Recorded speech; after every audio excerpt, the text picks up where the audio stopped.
sejam muito bem-vindos de volta ao Digital Talks 2021. Agora nós vamos falar sobre automação de processos, as inovações tecnológicas que vão revolucionar os processos operacionais. Eu estou aqui com duas pessoas que entendem muito desse assunto, o Hélio Sugimura, gerente de marketing, e também o Wagner Rodrigues, especialista do segmento. Sejam muito bem-vindos, Hélio e Wagner, tudo bem? Tudo bom, eu que agradeço a oportunidade. Também agradeço, Mirelle, pela oportunidade. Vamos lá.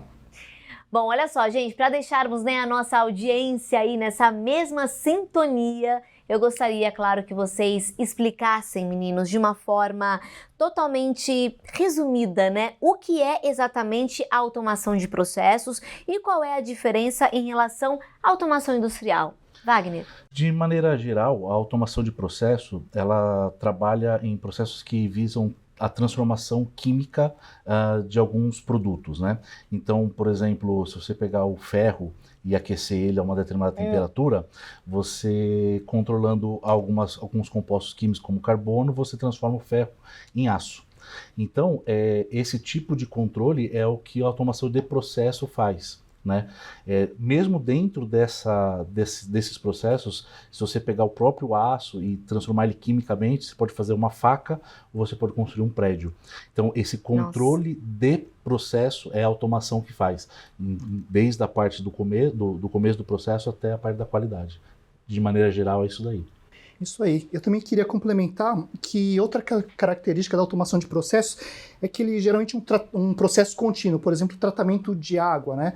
E diferente de uma automação industrial, que a gente chama de automação discreta, ele já é mais voltado para produções unitárias, por exemplo, automação produção de um carro, de uma ferramenta ou de uma máquina. Então essa é uma característica da automação industrial com a automação de processo.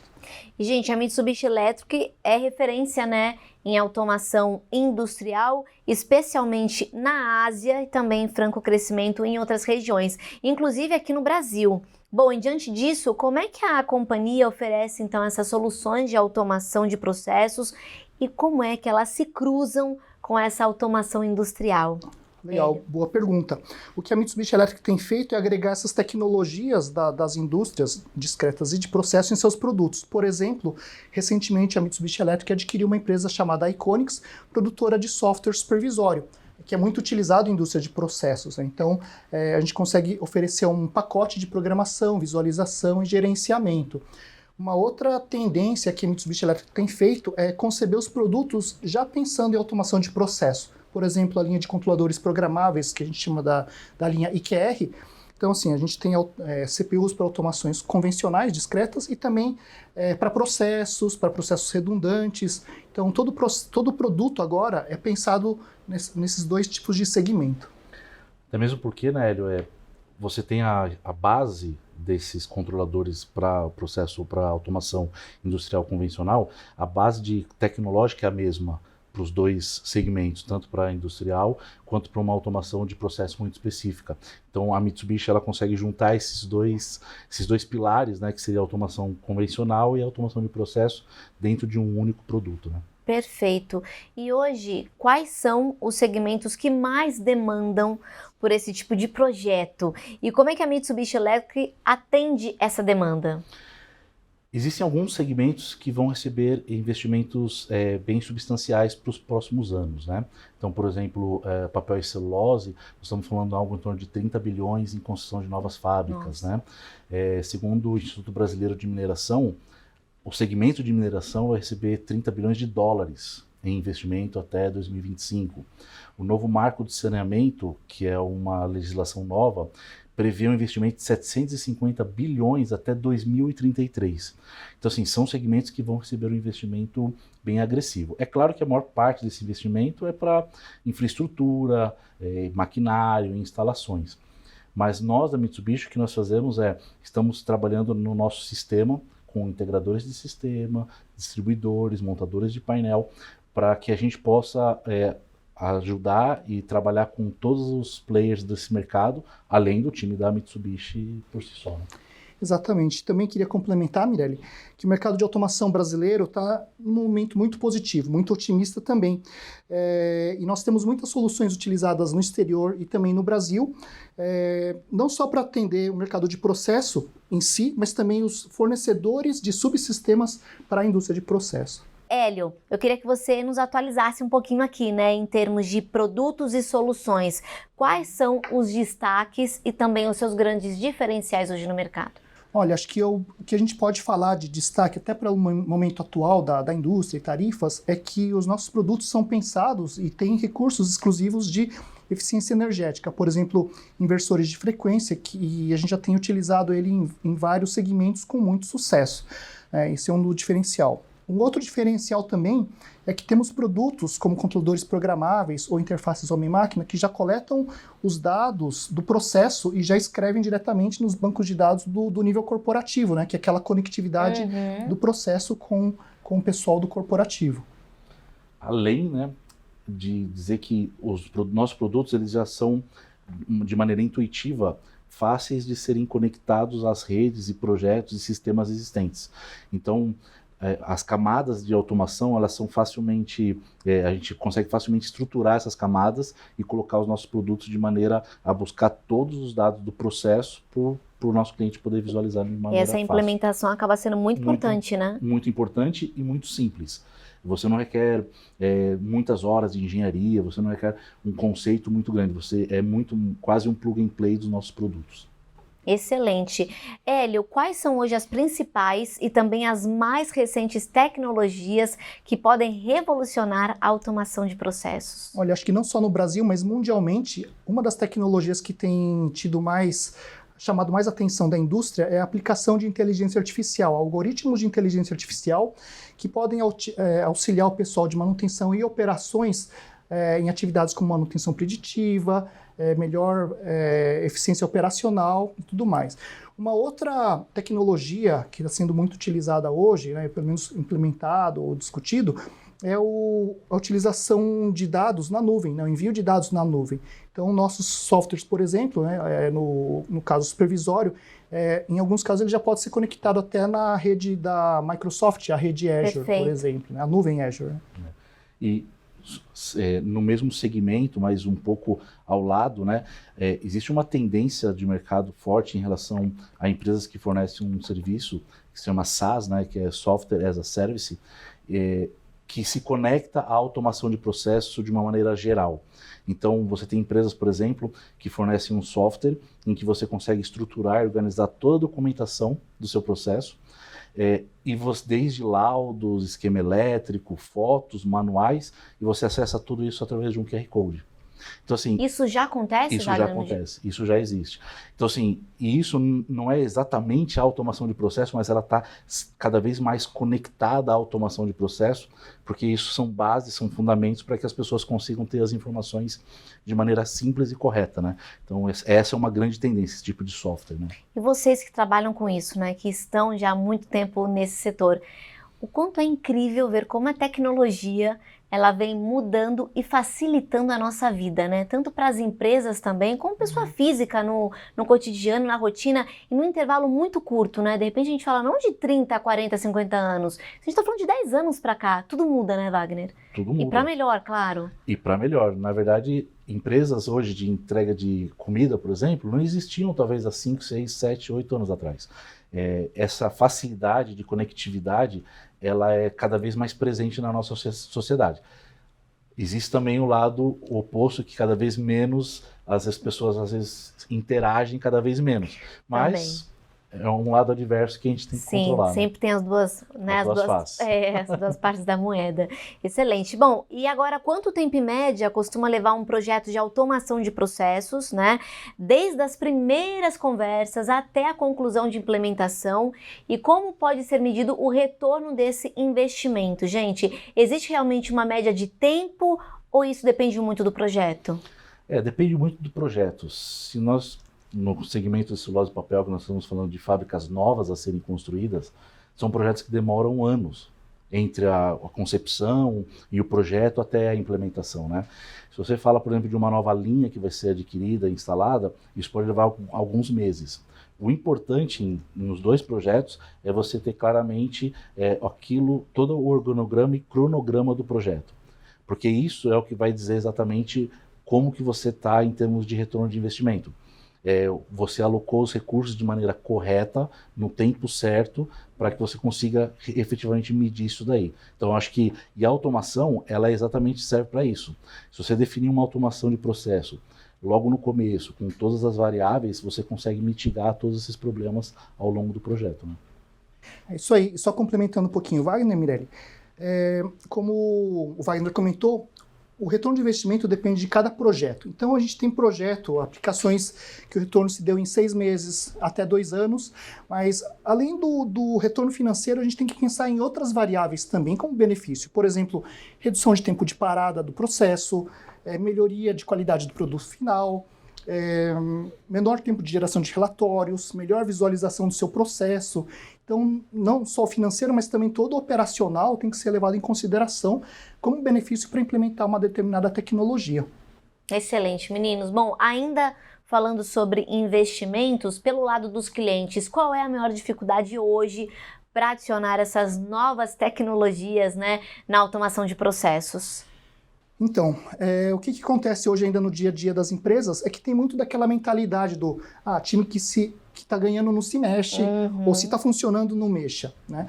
Mas o mercado tem demandado que as empresas fiquem mais otimizadas, reduzam custos. Então, até por questão de sobrevivência, as empresas precisam implementar novas tecnologias, né? E uma das vantagens da tecnologia da Mitsubishi Electric, das nossas soluções, é que você pode implementar num subprocesso,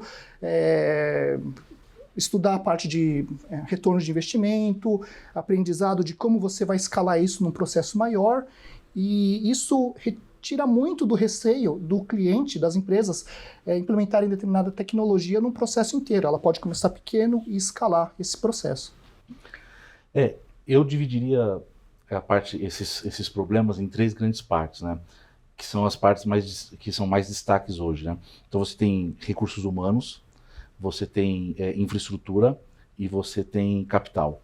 Então, falando da parte de recursos humanos, no último Brasil Silicon Valley, eles mostraram que em 2030 o Brasil vai ter um déficit de 1 milhão de programadores. Uau. Então, assim, um país com esse tamanho, ter 1 bilhão de déficit é muita coisa. É muita coisa. E o perfil desse profissional também vem mudando, né? Então, antigamente nós falávamos em o cara do TI e o cara do TA, né? Hoje em dia não existe mais essa divisão. O profissional é um só, ele tem que entender de tudo. Então, essa é uma parte muito complexa para quem quer implementar uma nova tecnologia, né? Em termos de infraestrutura, saiu um estudo chamado Desigualdade no Brasil 2021, em que mostra que um bairro nobre de São Paulo, você tem uma qualidade de internet 49 vezes melhor do que num bairro de periferia. E nós estamos falando de 30 quilômetros de distância entre um ponto e outro. E aí você imagina quando você vai para o interior do Brasil, né? E além disso, você tem a parte de capital. É muito difícil para principalmente empresas de pequeno e médio porte ter acesso ao capital. E o que volta no nosso retorno de investimento. Um dinheiro caro, às vezes você não consegue implementar aquele processo que você estava precisando e aí o projeto não avança. Então, acho que seriam esses 3 grandes pontos importantes que os nossos clientes observam na hora de fazer essa implementação. E retomando o assunto de inteligência artificial, quando a gente pensa hoje, né, inteligência artificial, mas isso ainda não acontece, tal. Mas, pelo contrário, né, a inteligência artificial já existe em grandes empresas. Eu queria que você falasse um pouquinho mais sobre isso também, Eli, da inteligência artificial que já está na nossa vida e a gente nem percebe, né? Exatamente, a gente já tem isso no dia a dia, até no buscador, por exemplo, ou no site de compras. Então, já tem todo um algoritmo em cima trabalhando para que possa facilitar a vida do usuário. Nos nossos produtos, por exemplo, nós temos softwares para análise de comportamento de energia e ele já pode até sugerir o que está acontecendo, né? Então, já tivemos até apresentações via webinar dessas soluções. Também temos inversores de frequência, né, que são variadores de velocidade, que também tem recursos de inteligência artificial para auxiliar o pessoal de manutenção. Então, se começa a dar muita falha, o próprio inversor, com o algoritmo, com os últimos erros, ele pode sugerir, deve estar acontecendo isso, ou verifique aquilo. Então, a tecnologia de inteligência artificial, veio para também auxiliar o pessoal nas operações do dia a dia. É importante você falar desse verbo, né? Auxiliar, gente, porque existe uma grande dúvida também que paira aí, né? Que é a questão dos postos de trabalho. Então, ainda existe aquele receio, né, de substituição de pessoas por máquinas, né? Por softwares, ou isso já foi superado? O que vocês acham? Em algumas empresas isso já foi superado. Em outras, ainda existe esse medo, né? O que acontece é que esse auxílio não é para retirar o operador ou a pessoa do posto de trabalho dela. É ferramentas para que ela possa ser mais efetiva ou eficiente no seu trabalho.